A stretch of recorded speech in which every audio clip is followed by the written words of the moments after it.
Hi hello friends, എല്ലാ കൂട്ടുകാർക്കും ഈ പുഴയും കടന്ന റിവ്യൂയിലേക്ക് സ്വാഗതം. അങ്ങനെ നമ്മുടെ നരൻ ദേഷ്യത്തോടു കൂടി അകത്തേക്ക് ചെല്ലുകയാണ്. അവിടെയാണെങ്കിൽ നരനെ കാണാൻ വേണ്ടിയിട്ട് ഒരു പെണ്ണിന്റെ അച്ഛനും അമ്മയും വന്നിരിക്കുന്നുണ്ട്. രാജി എന്നാണ് പെണ്ണിന്റെ പേര്. അങ്ങനെ അവർ സംസാരിച്ചുകൊണ്ടിരിക്കുന്ന സമയത്ത് നരൻ വരുമ്പോൾ മുത്തശ്ശനും മുത്തശ്ശിയും പറയുന്നുണ്ട്, ദേ അവൻ വന്നല്ലോ എന്ന് പറയുകയാണ്. അപ്പോൾ ആ സമയത്ത് വന്ന പാടത്തിന് അവൻ അവിടെ വന്നിട്ട് പറയുന്നുണ്ട്, അതെ ഞാനൊരു കാര്യം പറയട്ടെ, ഈ കല്യാണം നടക്കില്ല എന്ന് പറയുന്നത്. നിങ്ങൾ ഇതിനായിട്ട് മെനക്കെട്ട് ഇവിടെ ഇരിക്കേണ്ട. നിങ്ങളെ മകളെ എന്നല്ല ഒരു പെണ്ണിനെയും ഞാൻ കല്യാണം കഴിക്കില്ല. മുത്തശ്ശനും മുത്തശ്ശിക്കും കാര്യങ്ങളൊക്കെ അറിയുന്നതല്ലേ, പിന്നെ എന്തിനാ ഇങ്ങനെ ഒരു നാടകം എന്നൊക്കെ ചോദിച്ചിട്ട് അവൻ ദേഷ്യപ്പെട്ട് അകത്തേക്ക് പോവുകയാണ്. അപ്പോൾ ആ പെണ്ണിന്റെ അച്ഛനും അമ്മയ്ക്കും വല്ലാത്തൊരു സങ്കടം തോന്നുകയാണ്. അവരെ വിളിച്ചു വരുത്തി അപമാനിച്ച പോലെ. അപ്പം മുത്തശ്ശി അവർക്ക് കൈ കൂപ്പിക്കൊണ്ട് പറയുകയാണ്, ഒരു ചെറുമകൻ കല്യാണം കഴിക്കാത്തതിലുള്ള ഒരു വിഷമം കൊണ്ടാണ് ഞാൻ നിങ്ങളെ വിളിച്ചു വരുത്തിയത്, എന്നോട് ക്ഷമിക്കണം എന്ന് പറയുകയും ചെയ്യുന്നുണ്ട്. അപ്പോൾ അത് കണ്ടിട്ട് നമ്മുടെ ശിവന് ഭയങ്കര സന്തോഷമാവുകയാണ്. ഗായത്രിക്കൊക്കെ വിഷമാവുന്നുണ്ട്. അങ്ങനെ അവർ അവിടെ നിന്നും പോകുകയാണ്. അതേ സമയത്ത് കാവേരിയാണെങ്കിൽ ആ 50 ലക്ഷം നഷ്ടപ്പെട്ടതിൻ്റെ മനോവിഷമത്തിൽ ഇങ്ങനെ ഓരോന്നാലോചിച്ചിങ്ങനെ നടക്കുകയാണ്. അപ്പോൾ അവളുടെ വീട്ടിലോട്ട്, ആ വാടക വീട്ടിലോട്ടാണ് അവൾ വരുന്നത്. അപ്പോൾ ഇവരെ വീടിൻ്റെ ഫ്രണ്ടിലൂടെയുള്ള വഴി. അപ്പം ഇങ്ങനെ നടന്നു വരണ സമയത്ത് അവിടെ നരനാണെങ്കിൽ ഇവരോടൊക്കെ ദേഷ്യപ്പെട്ട് കാറും എടുത്തിട്ട് അവിടെ നിന്നും പോവാൻ നിൽക്കുകയാണ്. അപ്പം ഇവളാണെങ്കിൽ സ്വപ്നലോകത്ത് എന്ന പോലെ ഇതിങ്ങനെ ആലോചിക്കുന്നുണ്ട്. കാറ് വരുന്നതൊന്നും അവൾ കാണുന്നില്ല. തൊട്ടില്ല. അവൾ ഇടിക്കാൻ പോകുന്ന സമയത്താണ് പെട്ടെന്ന് അയ്യോ എന്ന് പറഞ്ഞിട്ട് കാവേരി അങ്ങോട്ട് എടുത്ത് ചാടുന്നതും അവൾ വീഴുകയും ചെയ്യുന്നുണ്ട്. അപ്പോഴാണ് നരനും ശ്രദ്ധിക്കുന്നത്. നരനപ്പം ഗ്ലാസ് താഴ്ത്തിയിട്ട് ചോദിക്കുന്നുണ്ട്, എന്തെങ്കിലും പറ്റിയോ എന്ന് ചോദിക്കുകയാണ്. അപ്പോൾ കാവേരി ചിരിച്ചുകൊണ്ട് അവൻ്റെ ആ ചോദ്യം കേൾക്കുമ്പോൾ സോഫ്റ്റ് ആയിട്ടുള്ള ചോദ്യമാണ്. അപ്പം അത് കേൾക്കുമ്പോൾ കാവേരി പറയുന്നുണ്ട്, ഇല്ല കുഴപ്പമൊന്നുമില്ല എന്ന് പറഞ്ഞിട്ട് അവളങ്ങനെ എഴുന്നേൽക്കാണ്. നിനക്ക് കുഴപ്പമില്ലെങ്കിൽ എനിക്കാണ് കുഴപ്പം, എനിക്ക് നല്ല കുഴപ്പമുണ്ട്. അതെ, ഇത് എവിടെ നോക്കിയിട്ട് നടക്കണം, ഈ സ്വപ്നലോകത്തെന്ന പോലെ നടക്കാതെ മര്യാദക്ക് ഈ കോമ്പൗണ്ടിലാണെങ്കിൽ മര്യാദക്ക് നടക്കണം. ബാക്കിയുള്ളവരെ നിന്നേക്കാളും വിലയുണ്ട് ഈ കാറിന് എന്തെങ്കിലും പറ്റിയിട്ടുണ്ടെങ്കിലോ എന്നൊക്കെ പറഞ്ഞിട്ട് ഭയങ്കരമായിട്ട് ചൂടാവുകയാണ് നമ്മുടെ നരൻ. അപ്പോൾ കാവേരിക്ക് ദേഷ്യം വരുന്നുണ്ട്. അപ്പം നരൻ അതും പറഞ്ഞ് കാറും എടുത്ത് അവിടെ നിന്നും പോവുകയാണ്. അങ്ങനെ അതിന് ശേഷമാണെങ്കിൽ വീണ്ടും കാവേരി ഹോസ്പിറ്റലിലേക്ക് വരുന്നത് കാണിക്കുന്നുണ്ട്. അപ്പോൾ ഗംഗയും അതുപോലെ തന്നെ ശാരദ അങ്ങനെ റൂമിൽ നിൽക്കാൻ, ശാരദ മോൾക്ക് എന്തിട്ടാ കഴിക്കാൻ വേണ്ടതെന്നൊന്നും നഴ്സ് വന്ന് പറഞ്ഞില്ല, മോൾക്ക് വിശക്കുന്നില്ലേ എന്ന് നിളയോട് ചോദിക്കുമ്പോൾ ഇല്ല എന്ന് പറയുന്നുണ്ട്. ഗംഗ പറയുകയാണ്, അവൾക്ക് എപ്പോഴാണ് വിശക്കുക, അവൾക്ക് ഇത് സമയം വിശപ്പൊന്നും ഇല്ലല്ലോ എന്നിങ്ങനെ പറയുന്നുണ്ട്. അപ്പോഴേക്കും കാവേരി അവിടേക്ക് വരികയാണ്. അപ്പോൾ ആ കാവേരി വന്നല്ലോ, എടി എന്തായി കാര്യങ്ങൾ, നീ നേഴ്സ് വന്നിട്ട് പറഞ്ഞു പണം അടയ്ക്കാൻ, ഇവിടെ കുട്ടിയെ കൊണ്ട് കെടുത്തിയെന്നല്ലാതെ അവരൊന്നും ഇതുവരെ ചെയ്തിട്ടില്ല എന്നും ശാരദ പറയുകയാണ്. അപ്പോൾ പൈസ ശരിയായിട്ടില്ല എന്ന് പറയുന്നുണ്ട്. അപ്പോൾ അക്കൗണ്ടിൽ ക്രെഡിറ്റ് ആയതാണ് എന്ന് മെസ്സേജ് വന്നിട്ടുണ്ടായിരുന്നല്ലോ, അത് എനിക്ക് വിനീതേട്ടൻ കാണിച്ചു തന്നല്ലോ എന്ന് ഗംഗ പറയുമ്പോൾ അത് ക്രെഡിറ്റ് ആയി, പക്ഷേ ബാങ്കിലോട്ട് പൈസ വന്നിട്ടില്ല എന്ന് പറയുകയാണ്. എന്തോ ബാങ്കിൻ്റെ ടെക്നിക്കൽ പ്രോബ്ലം മറ്റോ ആണ്, അപ്പോൾ അതെന്തായാലും ശരിയാവും കുറച്ച് മണിക്കൂറുകൾക്കുള്ളിൽ തന്നെ എന്ന് പറയുന്നുണ്ട്. അങ്ങനെ കാവേരി പറയാണ്, ഞാൻ എന്തായാലും നഴ്സിനെ കണ്ടിട്ട് വരാമെന്നും പറഞ്ഞ് പുറത്തേക്ക് പോകുന്നുണ്ട്. അവളുടെ മുഖത്തെ സങ്കടം നമ്മുടെ ഗംഗ തിരിച്ചറിയുന്നുണ്ട്.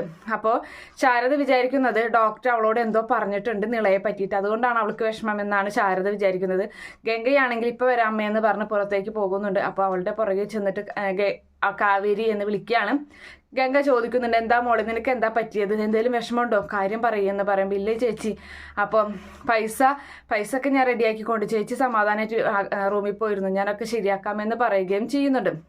അപ്പോൾ വിനീതേട്ടൻ എന്തെന്ന് ചോദിക്കുമ്പോൾ വിനീതേട്ടൻ ബാങ്കിൽ തന്നെ ഇരിക്കുകയാണ്, പൈസ വന്നു കഴിഞ്ഞ ഉടനെ തന്നെ ഇങ്ങോട്ട് എടുത്തുകൊണ്ട് വരാമല്ലോ എന്ന് പറയുമ്പോൾ ആ ശരി എന്ന് പറഞ്ഞ് അങ്ങനെ അവിടെ നിന്നും പോവുകയും ചെയ്യുന്നുണ്ട്.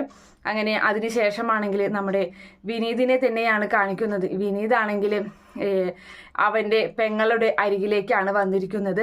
അപ്പോൾ ആ പെങ്ങളോട് അവരൊരു വലിയൊരു പാത്രക്കടയാണല്ലോ നടത്തുന്നത്. അപ്പോൾ അതിൽ അവനും അവളുടെ ഭർത്താവ് ദാസും അപ്പോൾ അങ്ങനെ അവിടെയുണ്ട്. അപ്പോൾ ഇവളാണെങ്കിൽ അവിടെ ഭയങ്കര തിരക്കിലാണ്. അപ്പോൾ വിനീതിനെ കാണുമ്പോൾ തന്നെ അവൾ വേഗം തന്നെ വിനീത് എന്ന് പറഞ്ഞ് വേഗം വരികയാണ്. അപ്പോൾ ആ സമയത്ത് എന്താ നിൻ്റെ മുഖത്തൊരു വല്ലാത്ത വിഷമം എന്ന് ചോദിക്കുന്നുണ്ട്. അപ്പോൾ ആ സമയം ചേച്ചി ഞാനൊരു കാര്യം പറയട്ടെ, അപ്പോൾ എന്താടാ എന്ന് ചോദിക്കുമ്പോൾ എനിക്ക് കുറച്ച് പൈസയുടെ ആവശ്യമുണ്ട് എന്ന് പറയുകയാണ്. അപ്പോൾ അവൾ പറയുന്നുണ്ട് പൈസയോ എന്ന് പറയുന്നുണ്ട്. അപ്പോൾ ആ സമയത്താണ് ദാസ് അവിടേക്ക് വരുന്നത്. അപ്പോൾ ദാസ് വരുമ്പോൾ നിനക്ക് എന്ത് പൈസയാടാ വേണ്ടത്, എടി നീ ആ കൗണ്ടറിൻ്റെ അവിടെ നിന്ന് ക്യാഷ് കൗണ്ടറിൻ്റെ അവിടെ നിന്ന് മാറി നീ ഇവിടെ നിന്നാലേ ശരിയാവില്ല എന്നും പറഞ്ഞ് ദാസ് അവിടേക്ക് വരികയാണ്. അപ്പോൾ വിനീതിന് വിഷമാവുന്നുണ്ട്. വിനീത് അവിടെ നിന്നും പോരാൻ നിൽക്കുമ്പോൾ ദാസ് വിനീത് അളി അവിടെ ഒന്ന് നിന്നേ എന്ന് പറയാണ്. അപ്പം എന്തിനാ ഇപ്പം പൈസ എന്ന് ചോദിക്കുന്നുണ്ട്. അപ്പോൾ അത് ചെറിയൊരു അത്യാവശ്യമുണ്ട്, എന്തെങ്കിലും പൈസ കിട്ടുകയാണെങ്കിൽ ഉപകാരമായിരുന്നു. എത്ര രൂപയാണ് വേണ്ടതെന്ന് ചോദിക്കുമ്പോൾ ഒരു 10 ലക്ഷമെങ്കിലും വേണമെന്ന് പറയാണ്. 10 ലക്ഷമോ? അപ്പോൾ വേണ്ട, 10 ലക്ഷം വേണ്ട, അളിയുടെ കയ്യിൽ എത്രയുള്ളതെന്ന് വെച്ചാൽ തന്നാൽ മതി എന്ന് പറയുകയാണ്. അപ്പോൾ ആ സമയത്ത് എൻ്റെ കയ്യിലേ കുറേ പൈസ ഉണ്ടെങ്കിൽ നിനക്കൊരു നയാ പൈസ ഞാൻ തരില്ല. ഓർമ്മയുണ്ടല്ലോ നിനക്ക് എൻ്റെ അമ്മയുടെ ഓപ്പറേഷൻ്റെ കാര്യം പറഞ്ഞ് ഞാൻ നിൻ്റെ മുന്നിൽ വന്ന് കൈ നീട്ടിയതൊക്കെ. അപ്പോൾ എന്താ സംഭവിച്ചതെന്ന് എനിക്ക് നല്ല ഓർമ്മയുണ്ട്.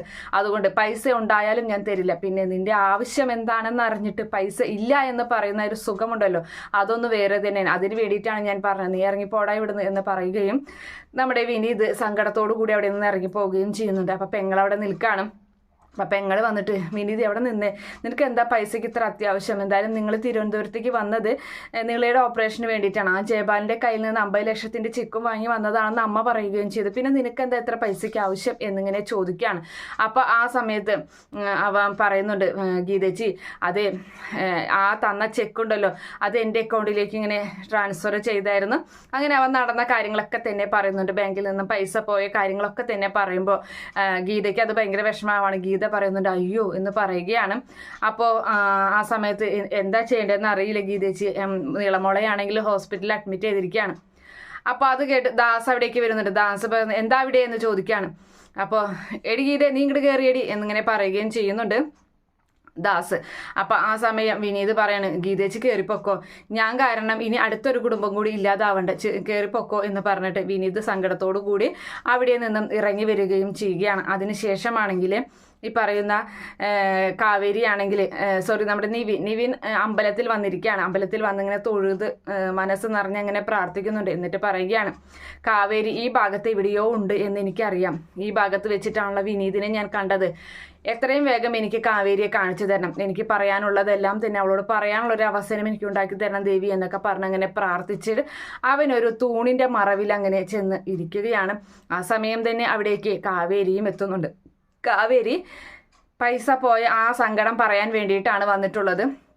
അവളും തൊഴുത് പ്രാർത്ഥിച്ച് കരഞ്ഞുകൊണ്ട് അവൾ പ്രാർത്ഥിക്കുന്നുണ്ട്.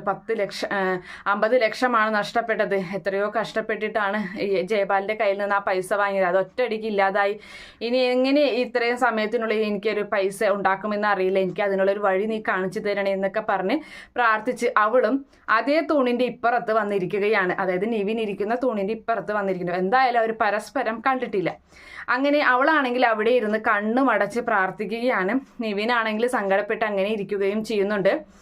അതേ സമയത്ത് അവിടേക്ക് രാഗിണി വരികയാണ്. രാഗിണി വരുമ്പോൾ കാണുന്ന കാഴ്ച ഇവർ ഒരു തൂണിൻ്റെ അപ്പുറത്തും ഇപ്പുറത്തും ഇരിക്കുന്ന കാഴ്ചയാണ്.